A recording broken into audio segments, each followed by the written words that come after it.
Hari ini kita akan belajar, saudara, tentang bagaimana kita menempatkan apa dan siapa di posisi yang paling tinggi dan paling utama dalam hidup kita.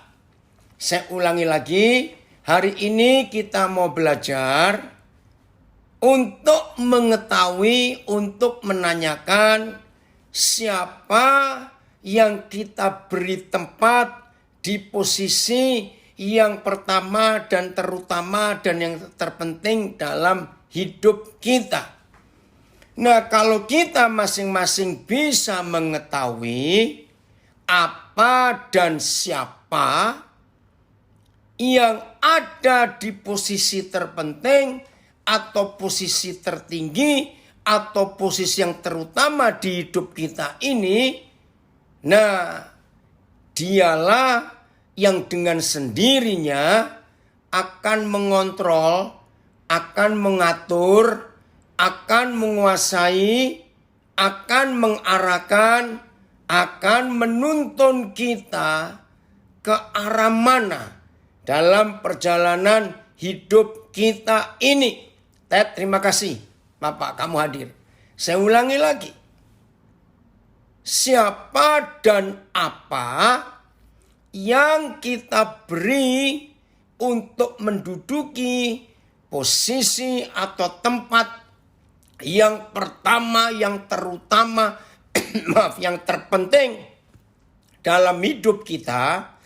Maaf. Nah, kalau kita tahu apa dan siapa yang kita berikan posisi terpenting dalam hidup ini, maka dialah yang akan mengontrol, akan mengatur, akan menguasai hidup ini.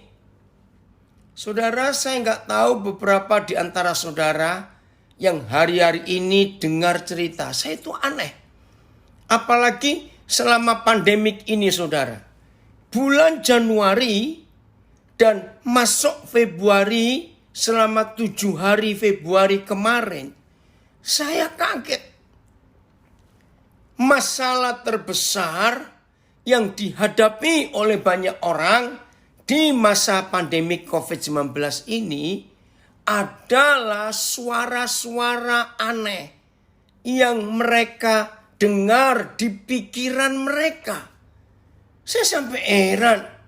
Tidak sedikit orang gak bisa tidur gara-gara suara-suara itu. Memang kurang ajar si kunyuk itu. Apa kurang ajarnya kunyuk itu? Memberikan suara-suara.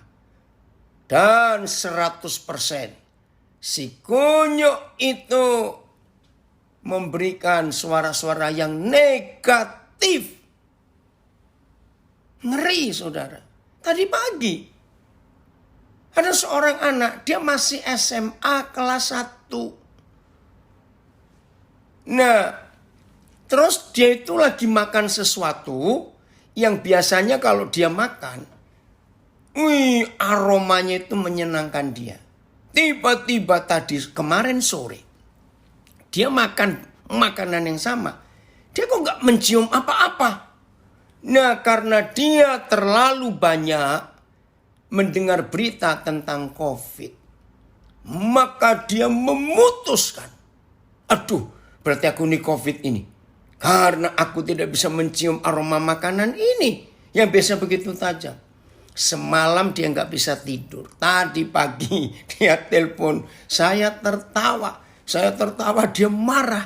Dia manggil saya papi, papi ini ada orang sakit malah apa yang tertawa. No, saya bilang gini loh, kalau pikiranmu bisa ngomong, jangan-jangan aku ini COVID. Kenapa kamu gak memikir hal yang kebalikannya? Oh, mungkin kotoran hidungku terlalu gede sehingga nyumbat. Loh, bisa toh kalau begitu? Maka itu jangan panik. Suara apa yang kita berikan kesempatan, kita tempatkan di hidup kita? Suara siapa? Apa yang kita tempatkan? Saudara, betul-betul kurang ajar si kunyuk itu, maka itu hari ini ayo kita periksa, kita teliti. Siapa dan apa yang kita beri tempat yang paling tinggi di hidup kita. Ada enggak orang memberikan posisi tertinggi dalam hidupnya adalah uang? Ada, bahkan tidak sedikit. Maka orang yang memberikan tempat pada uang di posisi tertinggi di hidupnya, maka orang itu mikir apa, ngomong apa, mau melakukan apa saja, pasti yang dipikir adalah uang duluan. Sakit hati bisa menjadi tempat, diberi tempat yang paling tinggi dalam hidup kita. Mari kita cek, mari kita periksa. Nah, terpujilah Tuhan Yesus. Dan diberkatilah hidup kita. Kalau saudara memberikan tempat itu kepada Tuhan Yesus. Wah, luar biasa. Kalau saudara memberikan tempat itu kepada Tuhan Yesus, sudahlah. Yang lain-lain minggir. Karena gak ada tempat. Ingat loh, ya, ini perlu dicatat dan perlu diingat dan perlu disadari terus menerus. Apa itu? Posisi atau tempat yang paling tinggi dan yang paling terutama di dalam hidup ini.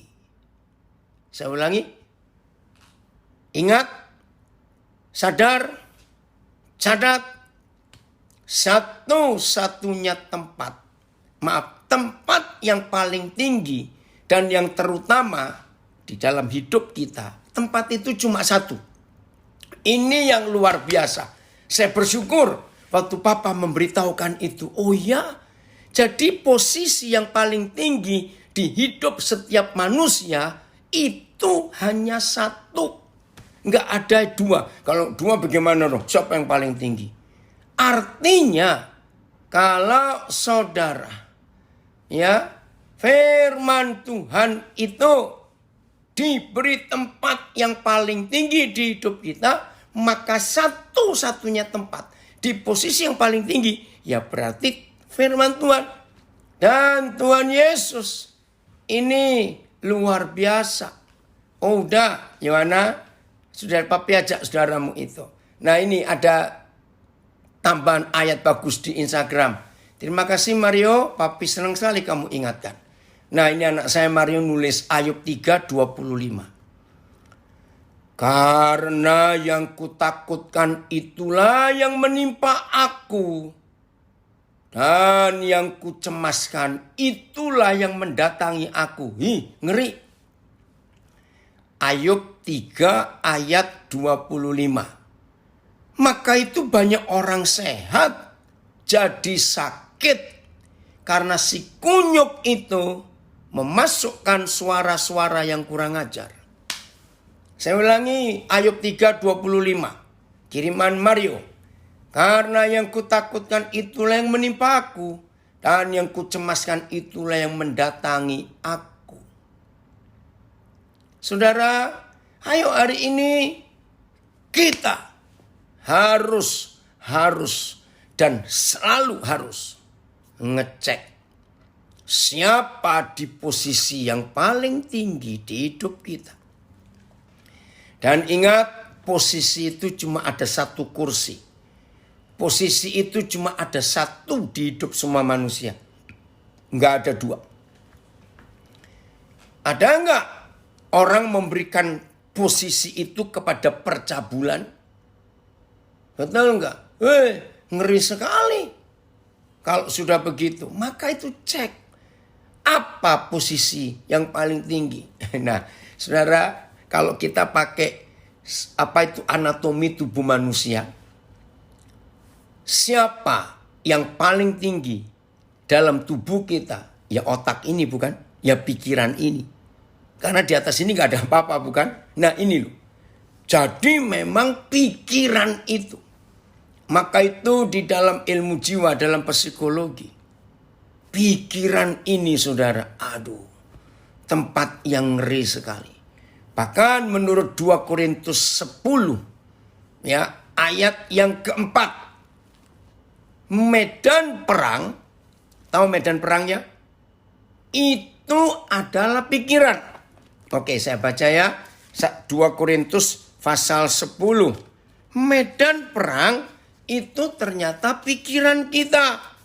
Ini buktinya. Wow, firman Tuhan itu luar biasa dan bisa dipercaya. Ayat 3, mulai ayat 3-an. 2 Korintus 10 mulai ayat yang ketiga. Maaf. Memang, nah ini loh kata ini bagus. Memang kami masih hidup di dunia. Tetapi kami tidak berjuang secara duniawi. Masih hidup di dunia. Tapi nggak boleh berjuang secara duniawi. Karena senjata kami dalam perjuangan, dalam peperangan, dalam hidup ini bukanlah senjata duniawi. Misalnya senjata pistol, senapan, laras panjang, atau dinamit, atau bukan. Melainkan senjata yang diperlengkapi dengan kuasa Tuhan yang sanggup apa? Mematahkan setiap siasat orang dan merubuhkan setiap kubu yang dibangun oleh keangkuhan manusia untuk menentang pengenalan akan Tuhan. Kami menawan segala pikiran dan menaklukkannya kepada Kristus. Coba saudara catat ayat yang kelima. Kami mematahkan setiap siasat. Nah kata siasat kan akal, ide, pendapat, ya, siasat orang. Dan merubuhkan setiap kubu yang dibangun oleh keangkuhan manusia. Bicara angkuh, pikiran lagi, kesombongan. Untuk menentang pengenalan akan Tuhan. Wah ini loh. Pokoknya kalau kita tidak bisa mengenal pada Tuhan, kita pasti mengenal pada iblis. Cuma satu di antara dua. Nah kalau pikiran-pikiran kita dipenuhi dengan suara-suara setan, suara si kunyuk itu, otomatis hidup orang itu dikendalikan, disetir, dikuasai oleh suara-suara si kunyuk itu. Ya, lihat, kami menawan.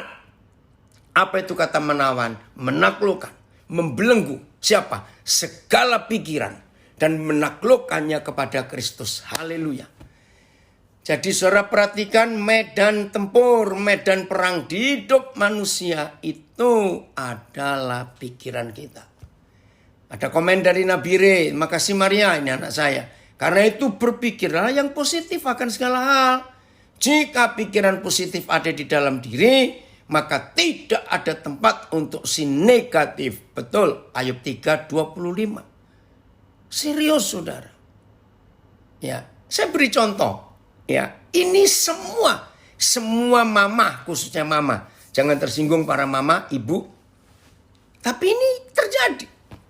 Misalnya, anak remaja saudara tadi sore pamitan mau ke rumah temannya. Biasa bukan?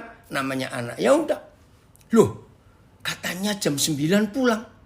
Ini sudah jam 10. Kok belum pulang? Kemana ini? Nah, wajar. Ini bahasa manusia. Wajar. Pasti yang namanya orang tua mikir, aduh jangan-jangan, aduh apalagi ini musim penculikan, aduh. Nah, itu medan tempur. Kenapa kita nggak bisa berpikir yang positif? Gini, oh mungkin tadi ketemu omnya, adik mamanya. Terus diajak ke rumahnya.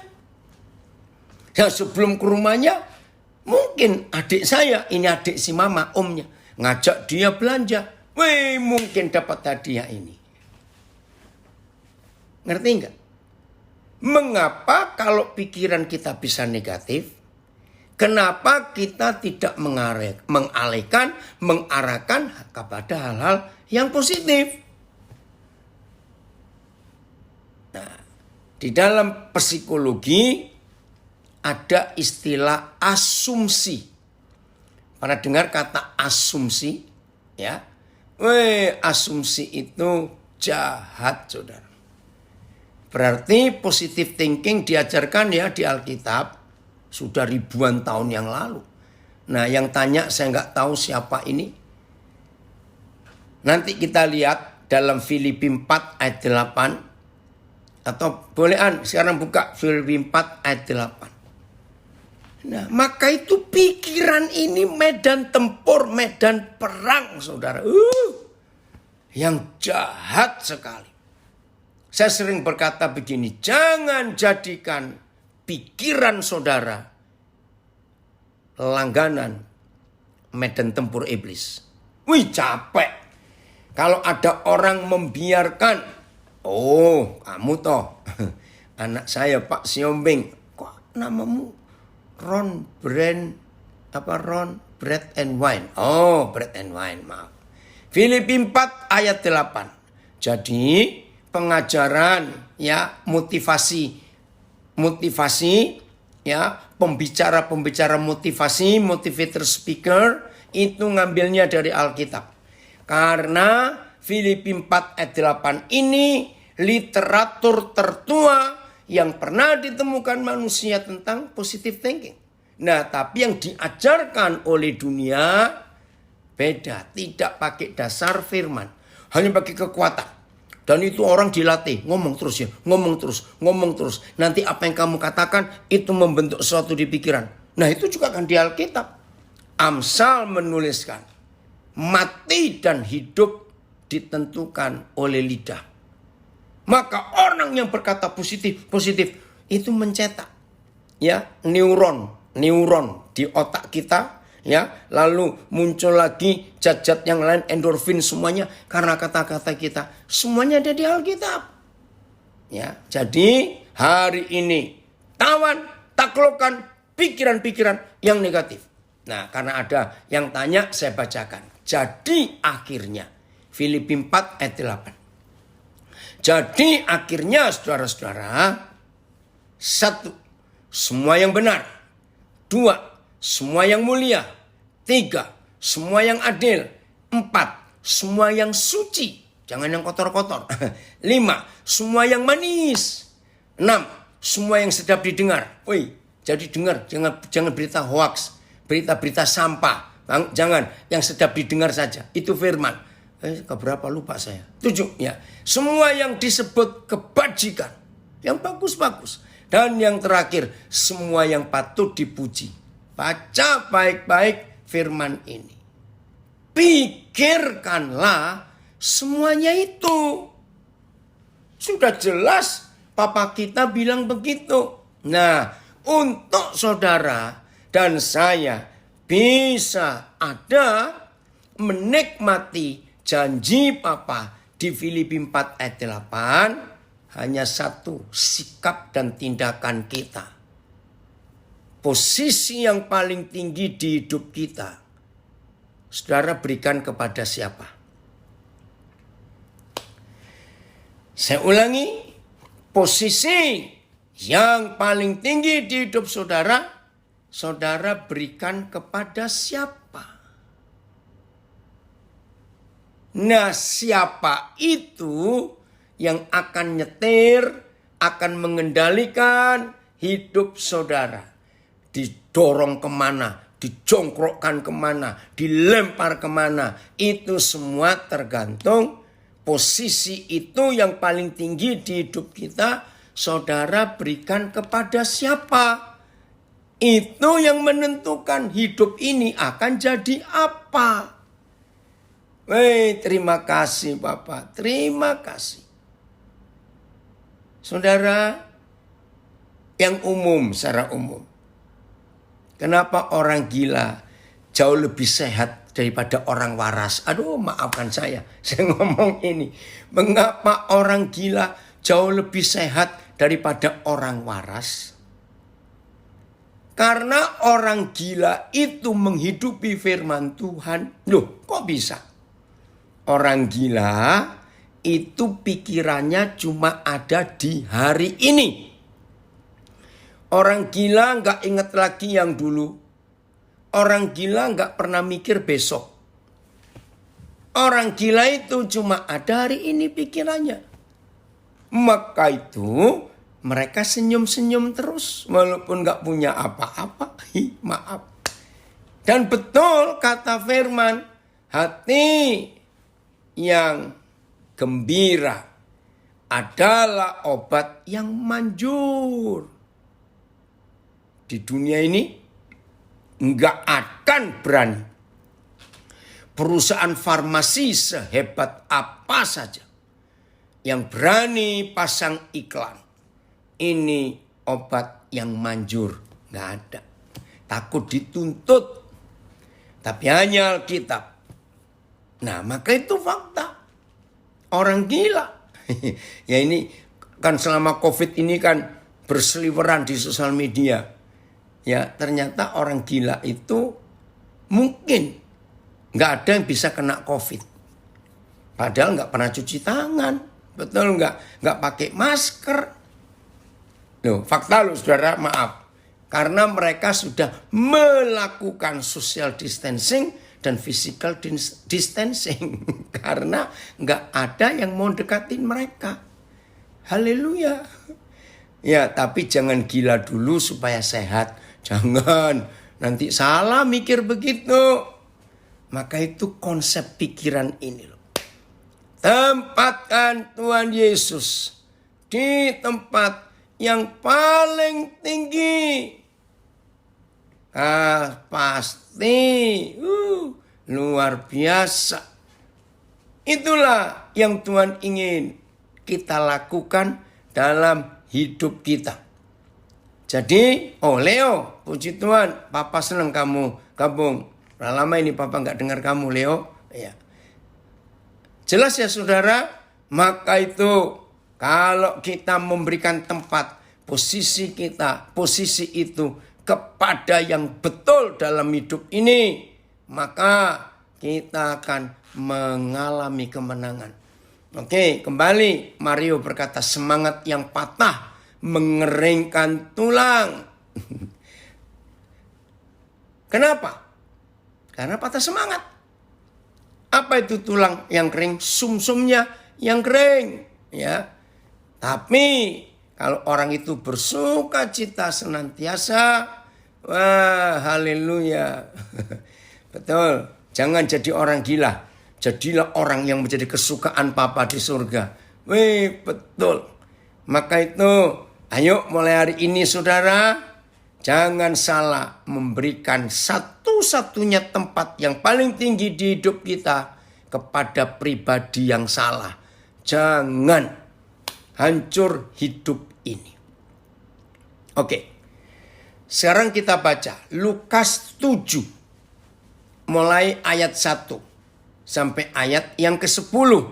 Ya, Lukas 7 mulai ayat 1 sampai ke 10.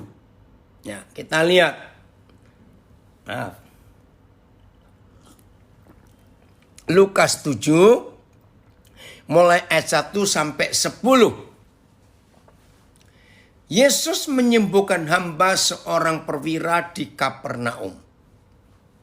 Setelah Yesus selesai berbicara di depan orang banyak, masuklah ia ke Kapernaum. Di situ ada seorang perwira. Kalau sekarang jenderal pangkatnya, dan kalau istilah Indonesia dia itu panglima daerah militer, Pangdam. Jadi posisinya tinggi. Yang mempunyai seorang hamba yang sangat dihargainya. Hamba itu sedang sakit keras dan hampir mati. Wih, ngeri. Ya mungkin kalau sekarang itu kanker ganas. Mungkin, saya tidak tahu. Pokoknya sakit keras hampir mati. Ketika perwira itu mendengar, nah kuncinya di sini. Terima kasih Bapak. Tolong ingat awal tadi kita belajar. Saudara mengizinkan siapa yang berbicara di pikiran saudara. Saya ulangi. Dari awal kita sudah belajar. Saudara mengizinkan siapa yang ada di posisi yang paling tinggi di hidup kita. Dan posisi yang paling tinggi itu adalah otak kita. Pikiran kita. Medan perang ini. Siapa yang saudara izinkan untuk bersuara, untuk berbicara, saudara mau dengar siapa? Ini penting. Maka itu ayat 3. Ketika perwira itu mendengar. Lihat telinga pikiran. Ketika perwira itu mendengar tentang Yesus. Martin senang sekali. Ya, Papa kemarin gak sempat itu ke Neo Soho. Karena pagi jam 9 Papa ada pelayanan. Hebat kamu. Ya. Siapa yang kita izinkan berbicara kepada pikiran ini? Saudara harus ngerti loh. Telinga kita memang di kiri kanan kepala kita. Pikiran tidak punya telinga yang secara jasmani. Tapi ternyata di pikiran kita itu telinganya banyak sekali. Ngerti nggak kalau saya pakai ilustrasi ini? Di pikiran kita telinganya banyak sekali. Kalau secara anatomi tubuh manusia, telinga kita cuma 2. Tapi ternyata di pikiran ini telinganya enggak 2. Saya enggak tahu berapa banyak. Tergantung orang itu memasang telinga di otaknya, di pikirannya. Untuk siapa? Wih, kalau kita belajar tentang psikologi ini, benar nak. Wow, di pikiran kita banyak telinga. Benar banget. Lihat. Berapa kali suami istri perang. Karena ada berita katanya. Nah, yang menerima berita katanya kupingnya terlalu tipis. Rusak rumah tangga, nggak dicek dulu. Maka itu, kalau perwira ini, ayat 3 Lukas 7 itu luar biasa. Ketika perwira itu mendengar tentang Yesus. Ayo, sebagai anak-anak Bapa di surga. Nggak sempat kita ngitung. Berapa kali kita sudah dengar tentang Tuhan Yesus. Nggak ngitung. Betul tidak? Nah, pertanyaannya. Apa reaksi kita setelah kita mendengar tentang Yesus? Perwira ini reaksinya luar biasa. Apa reaksinya? Setelah ketika perwira itu mendengar tentang Yesus. Dia ambil tindakan. Enggak cuma dengar saja. Maka itu saya ulangi lagi. Ingat ya.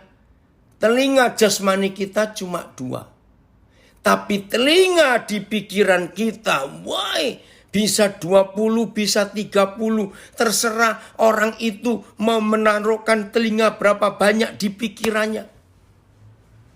Ngeri. Maaf saya pakai kalimat ini.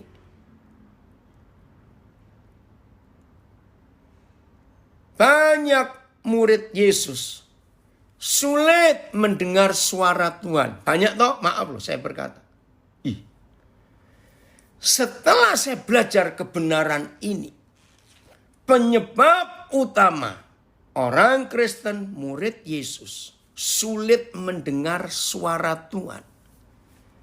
Karena telinga jasmaninya yang cuma 2 dan telinga rohaninya yang ada di pikirannya. Itu semua diarahkan, diberikan, diserahkan kepada si kunyuk, si setan itu. Karena telinga yang cuma 2 dan telinga-telinga lain di pikiran ini sudah dibelokkan ke si setan, si kunyuk. Bagaimana dia bisa mendengar suara Tuhan? Enggak mungkin. Betul tidak, saudara? Enggak mungkin.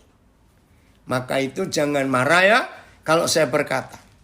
Kalau ada di antara saudara sudah sekian lama berdoa, mencari wajah Tuhan, ingin mendengar suara Tuhan, tapi kok nggak muncul-muncul, nggak ada suara.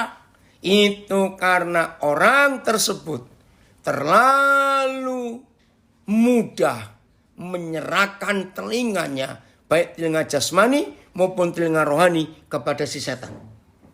Maka itu setan bicara terus.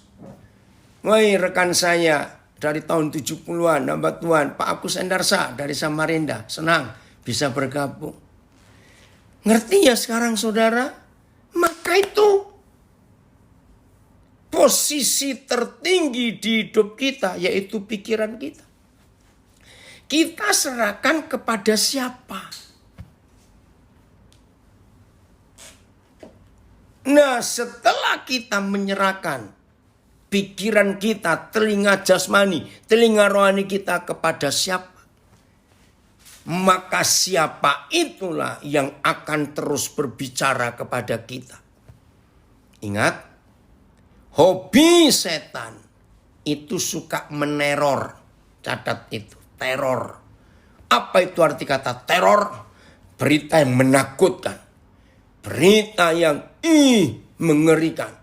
Nah, pelaku teror disebut teroris.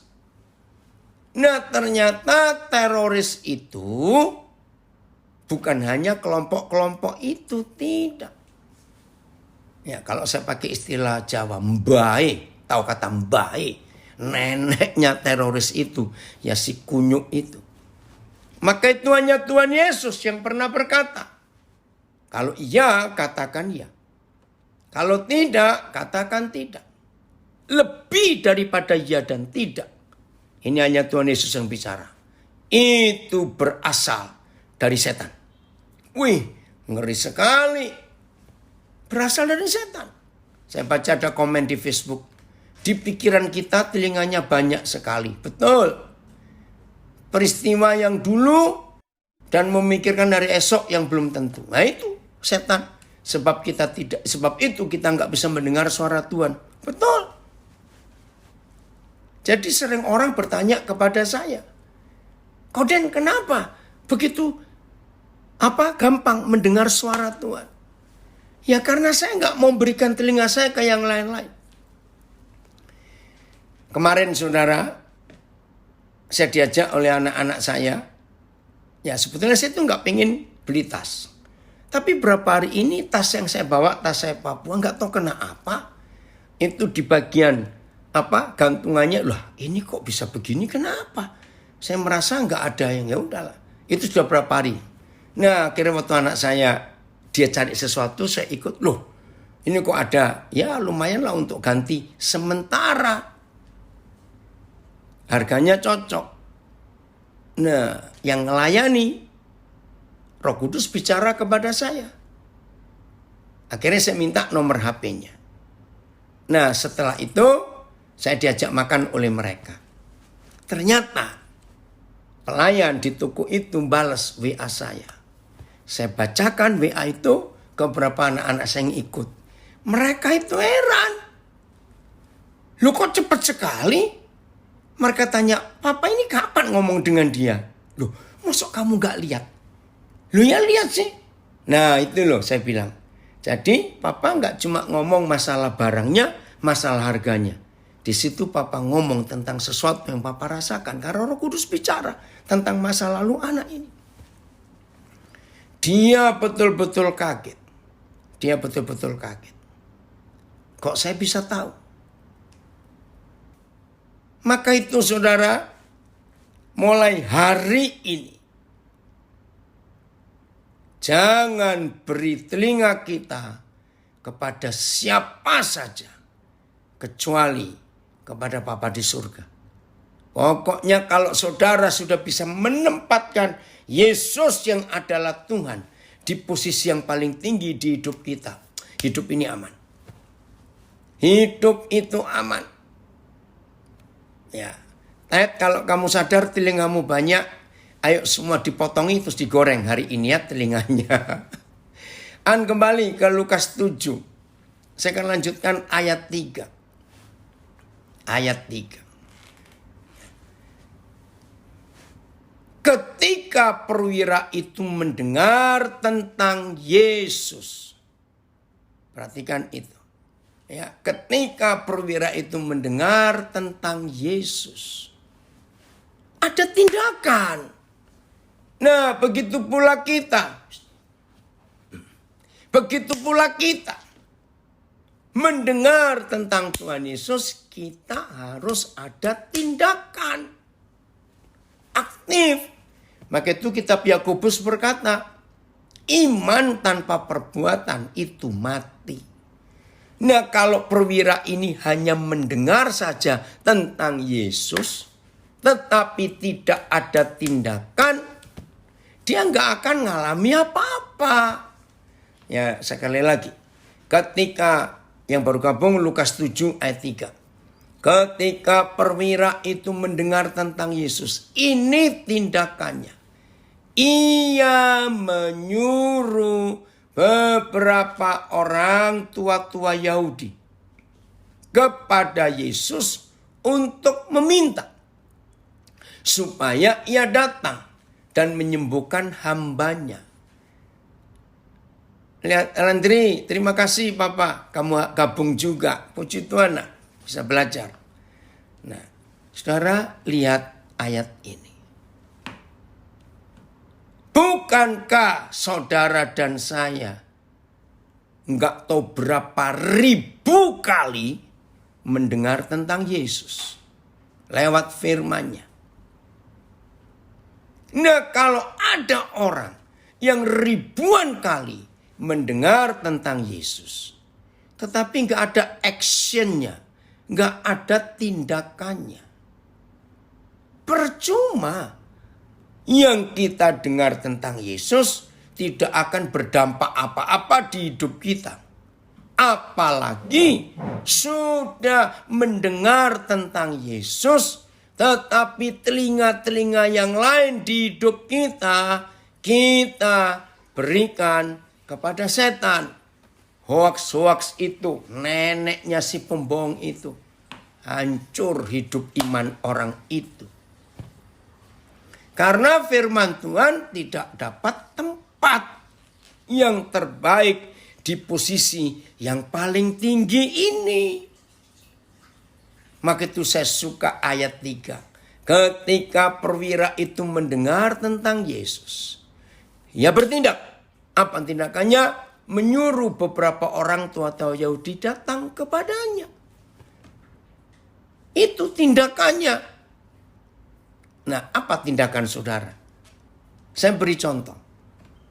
Buat kita bukan asing kalau mendengar khotbah, membaca firman, mendengar firman Tuhan tentang mengampuni.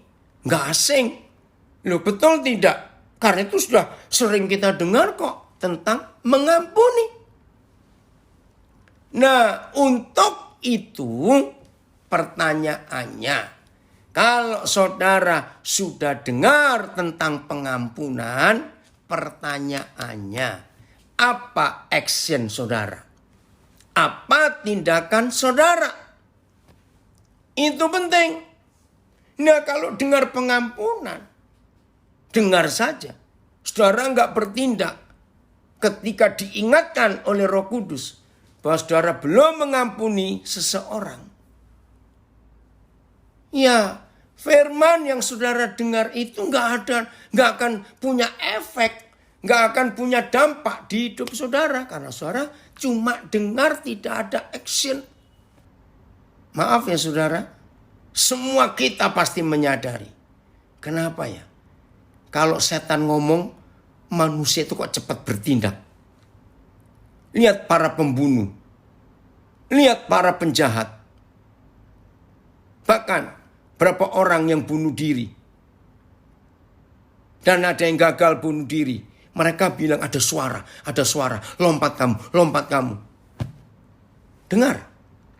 Mengapa kalau setan yang bicara, manusia itu cepat nyautnya, cepat actionnya. Eri, puji Tuhan, Papa senang kamu gabung. Ini anak saya hamba Tuhan di Makassar.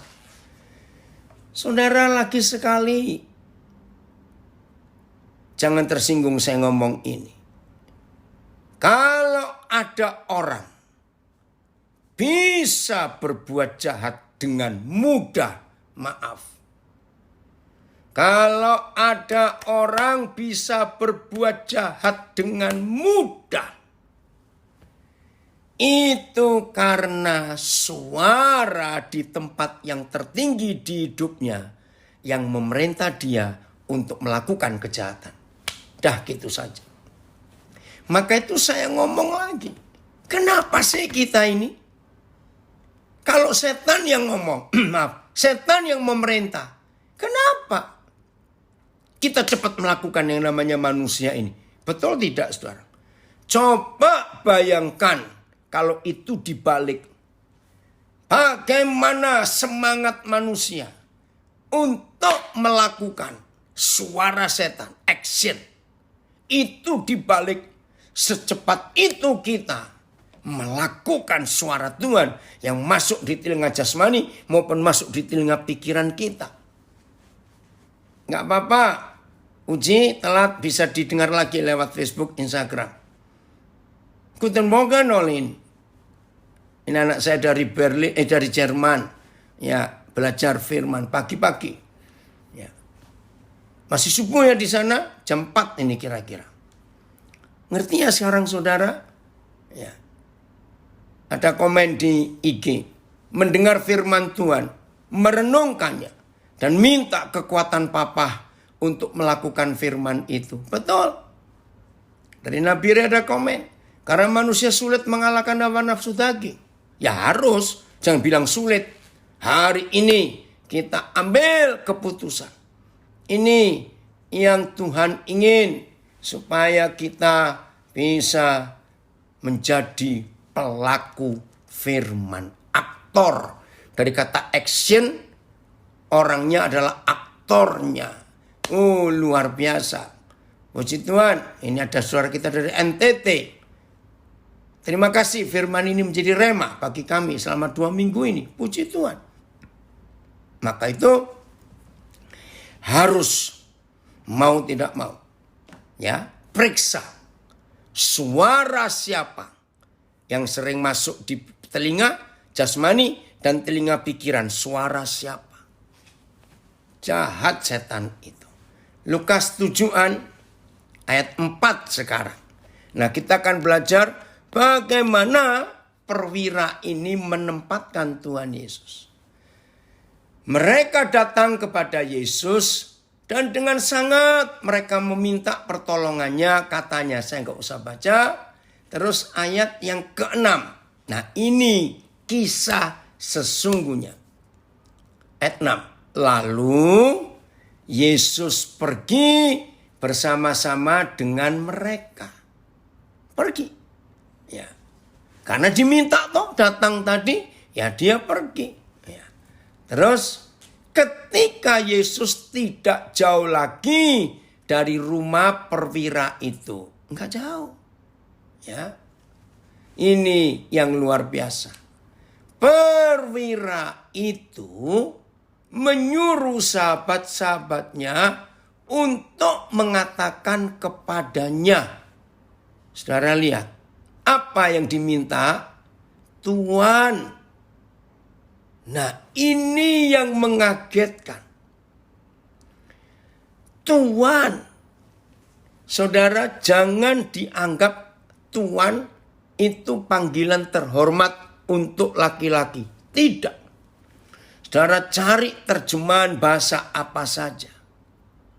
Ternyata perwira Kapernaum ini sudah memposisikan, menempatkan, mendudukkan Tuhan Yesus di posisi yang tertinggi di hidupnya. Maka itu dia panggil Tuhan. Nah itu dalam bahasa aslinya. Hah? Tuhan? Loh, kenapa kaget? Kaget. Oke, saya lompat dulu. Lihat ayat 9-an. Lihat ayat 9. Ini loh yang membuat Tuhan Yesus terheran-heran. Setelah Yesus mendengar perkataan itu. Perkataan apa? Perkataan perwira itu yang menempatkan Tuhan Yesus sebagai Tuhan. Puji Tuhan, dari Kucing Sarawak ikut. Terima kasih. Ya. Saudara lihat. Apa reaksi Tuhan Yesus setelah dia tahu iman perwira itu? Saya baca 9. Setelah Yesus mendengar perkataan itu, ia heran akan dia. Heran.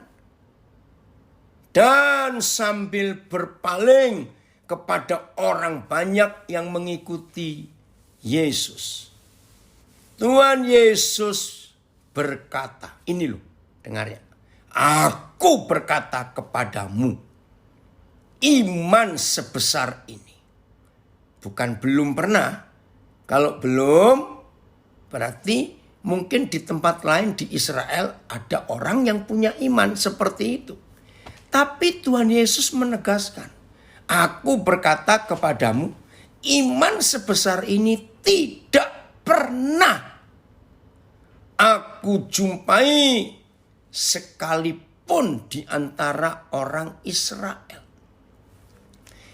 Saudara lihat, kalau Tuhan Yesus yang memuji, maaf, mungkin gak dia basa-basi? Mentang-mentang karena yang dihadapi itu jenderal, penjajah dari Roma, terus Tuhan Yesus basa-basi? Gak mungkin lah. Masa Tuhan Yesus basa-basi? Berarti munafik dia. Tapi kalau Tuhan Yesus memberi pengakuan tegas, iman yang sebesar ini belum pernah aku temui. Maaf, tidak pernah aku jumpai, maaf. Sekalipun di antara orang Israel. Kenapa? Nah, saya uraikan sedikit. Kalau saudara baca Kisah Rasul 2, ya. Oke, saya tunjukkan dulu ya. Kisah Rasul 2. Kapan sih Tuhan Yesus itu dapat posisi, dapat kedudukan sebagai Tuhan? Itu kapan? Kisah Rasul 2 ayat yang ke ayat 32 sampai ayat 34. Kisah Rasul, ya. Oh maaf. Ya, saya baca 32 saja dulu ya. Kisah Rasul 2 32. Yesus inilah yang dibangkitkan Tuhan, ya setelah kebangkitan. Tentang hal itu kami semua adalah saksi. Ayat 33. Dan, catat kalimat ini. Dan, sesudah Yesus ditinggikan. Wih, luar biasa. Ini posisi Yesus yang paling tinggi. Dan sesudah Yesus ditinggikan oleh tangan kanan Tuhan dan menerima Roh Kudus yang dijanjikan itu, maka dicurahkannya apa yang kamu lihat dan dengar di sini. Jadi saudara jelas. Tuhan Yesus dibangkitkan setelah disalib. Papa surga memang membangkitkan. Setelah dibangkitkan, Tuhan Yesus ditinggikan. Ditinggikan dalam posisi apa? Lihat ayat 36. Ya, lihat ayat 36. Jadi seluruh kaum Israel harus tahu dengan pasti bahwa Tuhan telah membuat Yesus yang kamu salibkan itu menjadi Tuhan dan Kristus. Saudara masih ingat kira-kira 3-4 tahun yang lalu ada orang aneh. Kalau saya berkata orang gila yang merasa hebat tapi toh mati juga. Datang ke Indonesia dari negara lain yang mengobrak-abrik banyak orang Kristen yang gak punya pengenalan akan Tuhan. Tunjukkan kepada saya di di kitab suci saudara, mana yang mengatakan Yesus itu Tuhan. Nah, banyak orang yang panik kontak saya. Saya tunjukkan satu ayat ini saja. Kisah Rasul 2 ayat 36. Ini firman-Nya. Yesus itu Tuhan. Jelas ya? Saya harap saudara ngerti. Yang nggak tahu nggak usah, nggak apa-apa. Siapa orang itu nggak penting. Toh sudah meninggal. Dengar ya. Ini yang kita harus perhatikan. Ada satu lagi Eka. Nggak cuma dia. Dengar. Jadi saudara, posisi Tuhan Yesus sebagai Tuhan itu kalau dirunut, ya diurut dari iman perwira di Kapernaum, itu masih jauh sekali. Ya, setelah kita baca Kisah Rasul 2 ayat 32, 33, 36 bahwa Tuhan Yesus itu menjadi Tuhan dalam posisi yang paling tinggi. Tadi bukan 1 Korintus, ada yang tanya 2 Korintus 10 ayat 4 dan 5. Ya, 2 Korintus 10 ayat 4, 5, 6. Oke, saya lanjutkan. Jadi kembali ke Lukas 7. Jadi saudara, perwira itu nggak tahu dapat hikmat, ide, pendengaran dari mana. Jauh sebelum Tuhan Yesus mendapat posisi yang paling tinggi, ternyata perwira ini sudah mengimani dan menempatkan Tuhan Yesus di posisi yang paling tinggi. Wih, luar biasa. Yasman, yau, ya. Pernah ketemu nggak kita ini? Ya, saya urut. Ya, jadi Tuhan Yesus itu diangkat, ditinggikan, dan didudukkan oleh Bapa sebagai Tuhan.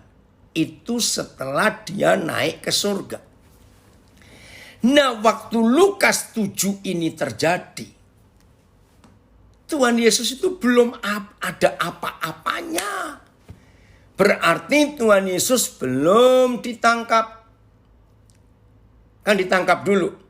Setelah ditangkap di Getsemani, dia dibawa ke imam besar Kayafas untuk diadili. Ternyata nggak ketemu salahnya. Betul kalau runutannya, ya, ditangkap dulu, diadili di halaman di rumah imam besar Kayafas. Petrus nyangkal, nggak ada ketemu salah, dibawa ke Pilatus. Sampai Pilatus pun nggak ada yang salah, dibawa balik lagi ke Kayafas. Akhirnya panik. Terus ini mau bagaimana?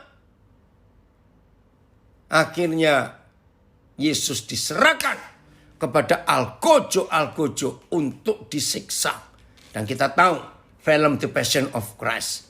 Yesaya 53 hancur wajah Yesus, punggungnya, semuanya. Belum selesai. Dalam keadaan berdarah-darah, dia harus pikul salibnya sendiri naik ke Golgota. Nggak pakai lift, nggak pakai traktor, dipikul. Sampai di sana dia harus dipaku di kayu berat yang dia pikul sendiri. Ngeri. Darahnya habis sampai dia mati. Baru dia turun dalam kerajaan maut. Perang di sana. Neraka ditaklukkan. Dia bangkit. Belum selesai. Dia masih keliling dulu 40 hari. Baru dia naik ke surga. Belum juga 10 hari kemudian setelah dia naik ke surga. Baru posisi Tuhan itu terjadi. Nah bayangkan, dari Lukas 7 sampai Yesus naik ke surga dan jadi Tuhan, itu kan jauh sekali. Maka itu saudara ngerti sekarang mengapa Lukas 7 ayat 9, aku berkata kepadamu, iman sebesar ini tidak pernah aku jumpai sekalipun di antara orang Israel. Tidak pernah. Karena Israel aja gak percaya Tuhan Yesus. Tapi ini perwira ini orang Roma loh. Di mata orang Yahudi ini orang kafir. Kok bisa memposisikan Yesus sebagai Tuhan di hidupnya? Ini luar biasa, saudara. Ini luar biasa. Ya, ada pertanyaan. Menurut almarhum pendeta saya, mahkota duri itu menembus tulang tengkorak. Benarkah itu? Betapa sakitnya. Maaf, mungkin tidak. Karena tulang tengkorak ini keras.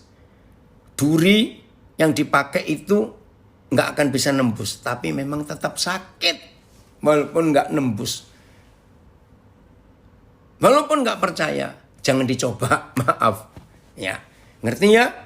Nah, sekarang kita akan bongkar. Bagaimana perwira ini bisa menempatkan Yesus sebagai Tuhan. Padahal Yesus jadi Tuhan itu masih jauh. Masih jauh. Kembali ke ayat 7. Lukas 7 ayat 7.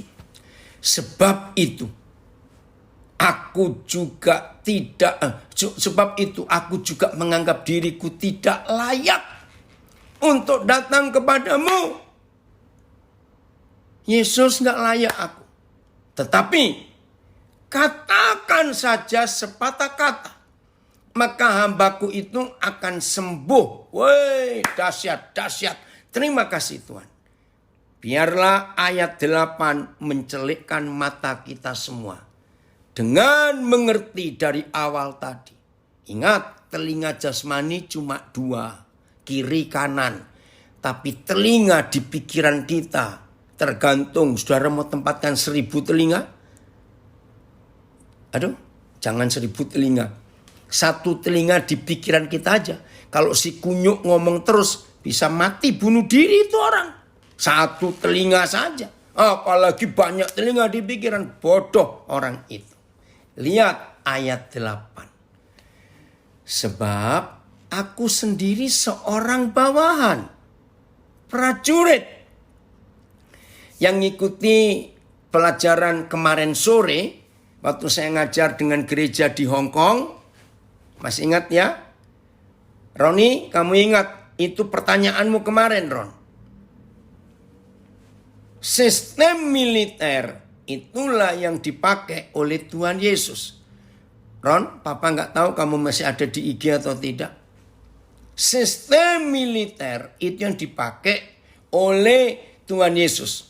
Maka itu kalau saudara ingin gampang mengerti Alkitab, pakailah sistem militer. Itu penting sekali. Loh kenapa? Karena militer itu punya satu sikap. Makasih nak, kamu masih ada.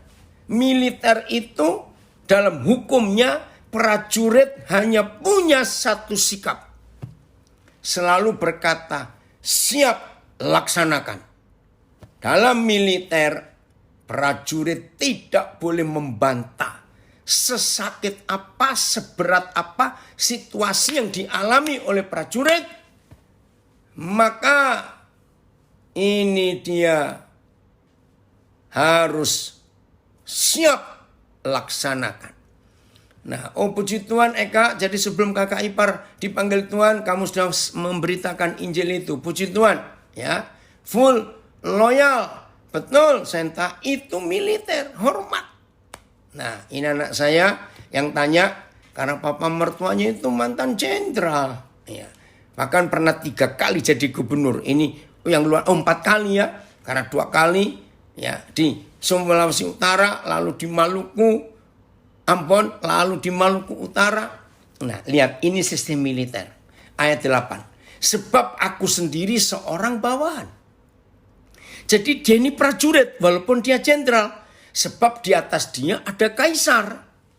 Terus, dan walaupun aku prajurit untuk kaisar, tapi aku juga jenderal.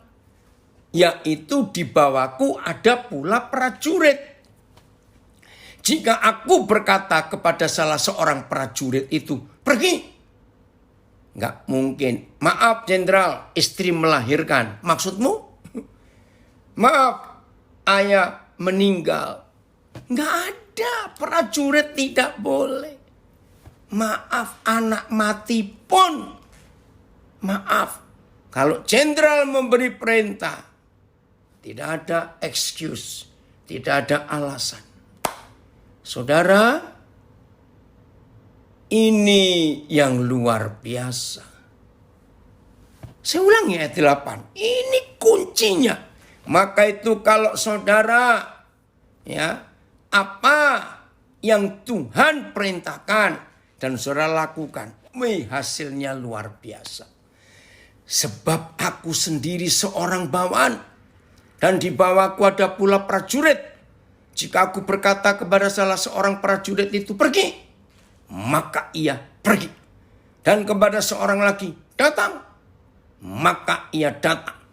Ataupun kepada hambaku, kerjakanlah ini, maka ia mengerjakannya. Setelah Yesus mendengar perkataan itu, coba saudara lihat ayat 3. Ini ada kesamaan. Ayat 3 berbunyi begini. Ketika perwira itu mendengar tentang Yesus. Ayat 9. Setelah Yesus mendengar perkataan perwira itu. Ngerti nggak saudara? Ini loh koneksinya. Tolong yang masih jadi langganan suara si kunyuk di otakmu. Bertobat hari ini. Perwira itu mendengar tentang Yesus dan dia bertindak. Yesus mendengar perkataan perwira itu dan Tuhan Yesus yang bertindak. Saya ulangi. Ayat 3 menuliskan ketika perwira itu mendengar tentang Yesus. Maka dia bertindak, action. Panggil Yesus.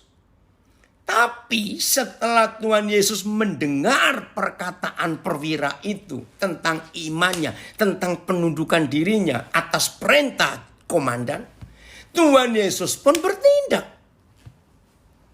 Nah sama, dengar ya. Kalau saudara mengizinkan telinga pikiranmu, telinga jasmanimu dengan berita-berita hoaks, berita-berita setan, penipuan, kebohongan iblis engkau dengar. Maka iblis yang bertindak atas hidup orang itu. Ngeri. Tapi kalau saudara dan saya mendengar perkataan Tuhan Yesus dan kita bertindak, hasilnya yang luar biasa. Betul Maria, maju pantang mundur. Karena di setiap langkah kita diatur oleh Tuhan. Bukan katanya-katanya. Maka itu rugi. Kalau cuma katanya-katanya. Untuk apa? Jelas ya? Nah karena perwira ini imannya terbaca oleh Tuhan Yesus di Lukas 7 ayat 8. Maka itu bagi saudara yang sudah sering dengar khotbah Lukas 7 ayat 1 sampai 10. Jangan cuma beriman. Aku percaya, aku percaya. Tunggu dulu, percaya bertindak tidak. Kalau percaya nggak bertindak, nggak ada gunanya dalam hidup ini. Jelas ya saudara, ini luar biasa. Maka itu saya ulangi. Kalau ayat 3, perwira itu mendengar tentang Yesus dan dia bertindak. Lalu ayat yang ke-8, ayat yang ke-9, setelah Yesus mendengar perkataan perwira itu, Yesus yang bertindak. Sama halnya. Kalau ada di antara saudara berhari-hari merasa, kok Tuhan tidak bertindak apa-apa ya untuk hidupku? Kok Tuhan begini ya? Ya maaf. Kalau saudara melihat tidak terjadi apa-apa dalam hidup saudara, berarti Tuhan tidak bertindak. Nanti aja. Kalau Tuhan tidak bisa bertindak, berarti orang itu tidak mendengar Yesus. Tuhan Yesus tidak mendengar iman orang itu. Maka itu nggak ada tindakan apa-apa dari Tuhan Yesus. Saya ulangi lagi. Ayat 9, setelah Yesus mendengar perkataan perwira itu. Apa yang didengar? Setelah perwira itu menempatkan Yesus sebagai Tuhan. Yang mana Yesus masih jauh untuk posisi Tuhan. Puji Tuhan. Ya sebentar, ini ada komen bagus. Setelah puluhan tahun baru ngerti dan paham tentang Lukas 7. Iya, karena maaf banyak pendeta khotbah yang salah. Hanya menitik beratkan beriman, mujizat terjadi. Tapi nggak dijelaskan beriman yang bagaimana. Ada komen lagi di Facebook, betul. Orang tua waktu diperintahkan tugas di daerah konflik di Ternate, kami keluarga tidak setuju karena takut sekali. Tetapi orang tua kami tetap harus taat pada perintah atasan. Ngeri sekali. Tempat tinggal kami dilempari bom. Kalau ingat itu ngeri sekali. Tapi puji Tuhan, perlindungan Tuhan luar biasa. Amin. Nah, yang cerita ini adalah anak dari satu-satunya orang Indonesia yang 3 kali dilantik jadi gubernur di 3 tempat. Wih, luar biasa kesaksiannya ini. Jadi mau taat ya. Maka itu kalau saudara ditemukan setan, bahwa ada orang yang taat mendengar suara setan, suara kunyuk, baik di telinga maupun di telinga pikiran, sudah orang itu jadi langganan setan. Gitulah. Tapi terpujilah Tuhan, kalau saudara mau menempatkan Yesus sebagai Tuhan, dan kita dengar suara Tuhan dan kita lakukan, baru mujizat terjadi. Haleluya. Jangan cuma ngomong, Engkaulah Tuhan, Engkaulah Raja, berdaulat atas hidupku, ku berserah penuh. Jangan cuma nyanyi. Tapi hari ini posisikan hidup kita di bawah ketuhanan dan pemerintahan Yesus Tuhan yang paling tinggi di hidup ini. Pasti hidup ini luar biasa. Ayo kita jadi pelaku firman. Tuhan Yesus memberkati kita semua. Setan pasti dikalahkan. Haleluya.